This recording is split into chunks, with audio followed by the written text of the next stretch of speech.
This is Autoline Daily, the show dedicated to enthusiasts of the global automotive industry. Car sales in Europe took another big tumble in February. According to the European Automobile Manufacturers Association, new car registrations dropped 20% compared to a year ago. In January, sales plunged 26%, which was the worst January on record. Sales continue to fall in the region due to COVID lockdowns, but this drop is alarming. Europe will likely post big increases in the coming months compared to last year, but only because of the sharp drop in sales at the outset of COVID lockdowns a year ago. Tesla is not the only automaker getting involved in cryptocurrency, so is Fiat. But rather than investing in it, Fiat teamed up with Kiri Technologies to reward customers for the new 500 in select European countries with its cryptocurrency called Kiri coins.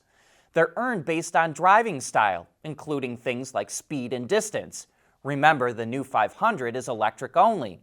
It says when driving normally in the city, 1 kilometer is roughly equal to 1 Kiri coin, which is worth 2 euro cents. So 10,000 kilometers a year in driving is said to net the owner about 150 euro. The Kiri coin, which is viewed on the Fiat app, can then be used in an exclusive marketplace to purchase products and services. Kiri in the future hopes to incentivize other green purchases like renewable energy or products and create a whole community of people living a more sustainable lifestyle. The updated Kia Stinger debuted back in August, but here's a few fresh tidbits we didn't have then. The base 2-liter turbo is being replaced by a 2.5-liter turbo that makes 300 horsepower and 311 pound-feet of torque. The engine is paired to an 8-speed automatic in either rear or all-wheel drive. That setup is capable of doing 0 to 60 in 5.2 seconds. The optional 3.3-liter turbo V6 does the same sprint in 4.7 seconds, and it sees a minor bump in horsepower and a new electronic variable exhaust system. There's a number of technology and interior updates as well, which is highlighted by the new standard 10.25-inch center display screen. The 2022 Stinger arrives at dealers in the U.S. this spring.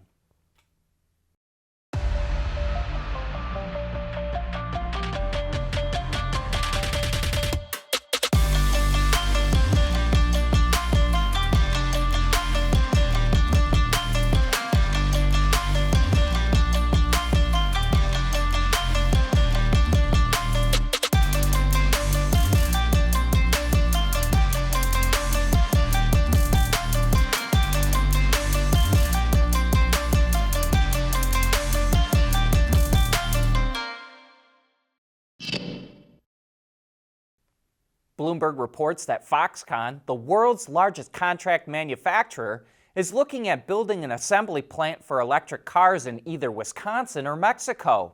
It dismissed reports that it will build EVs for Apple as, quote, a rumor. But the company confirmed it is talking with U.S. startups, although it didn't name any.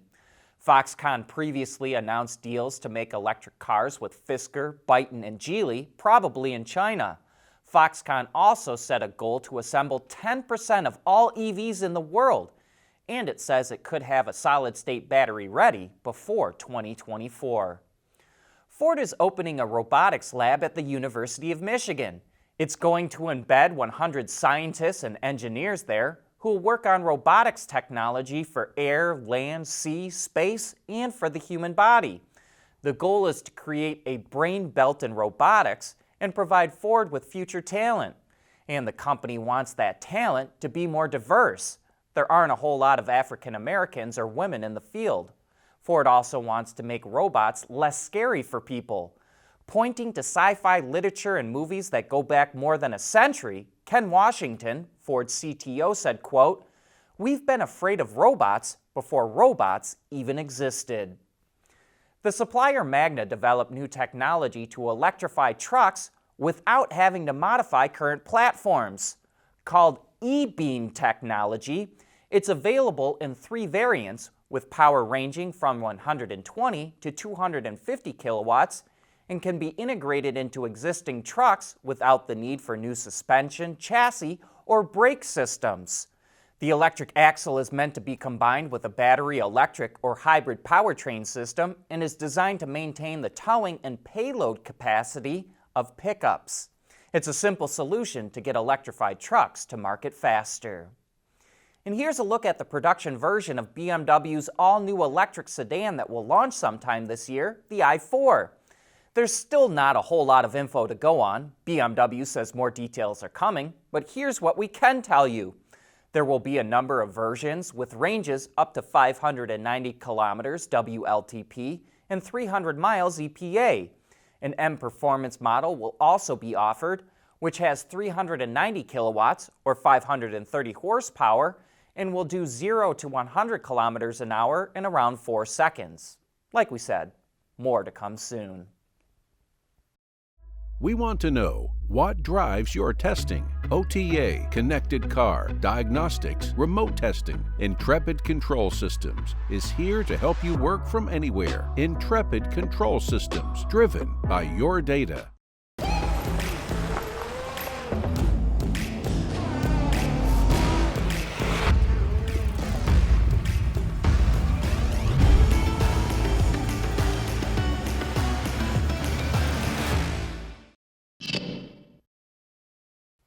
China is way out in front of everyone when it comes to building a charging infrastructure for plug-ins. It brags about having 800,000 charging stations, compared to roughly 250,000 in Europe and about 26,000 in the US.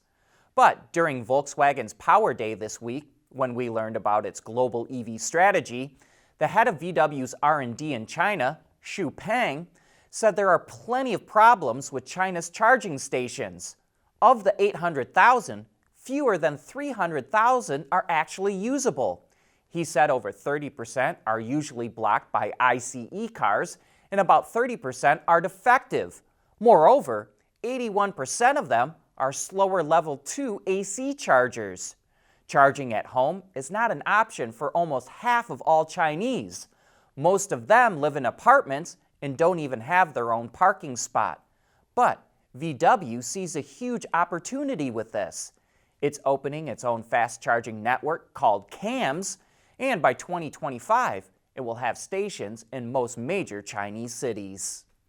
And speaking of electric cars, we have Rob Mantonen, the program engineer for the Chevrolet Bolt EUV, coming on Autoline After Hours tomorrow. And if you've got any questions you'd like us to ask him, send them our way. You can tweet them to @Autoline or send it to viewermail@autoline.tv. And here's a story that highlights how dealers need to do a better job of educating their customers and why customers should take the time to learn about new features they might not be aware of.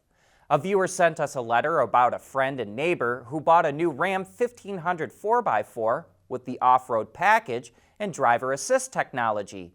This person attempted to back into some high grass and the system stopped the truck. They didn't think there was a way to disable it, and it ended up taking some time to maneuver out of the spot. We reached out to Ram, and there's a couple of fairly simple ways to shut off the ParkSense braking assist feature.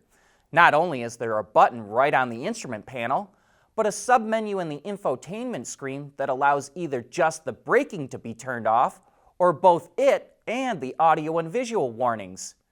Maybe the owner just thought those pee off back and pee off front buttons were some sort of crazy new privacy feature that keeps you from getting arrested while using the bathroom around your truck. And with that lame joke, we come to the end of today's show. Thanks for watching and have a happy St. Patrick's Day.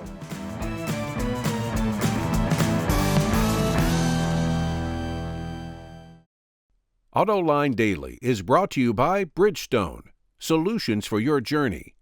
Intrepid Control Systems, over-the-air engineering. Boost your game.